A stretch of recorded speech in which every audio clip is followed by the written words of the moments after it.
Look, America, this meatball burnout. I'm over here welding Darren's cage, and it's raining. It's raining like crazy.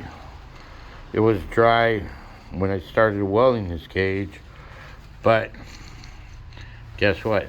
Still welding in the rain. Fuck it. 240 volts at 50 amps hits me. I'm dead. Look at it. It's raining, California. Raining, California. If you're a fucking a real welder, you know what? Weld in the rain. And the ground is dry. But guess what? If I get shocked, I'm dead. I'm toasted. You know what? You don't toast a white guy. You know what? No problem about a black guy getting toasted. Because, you know what?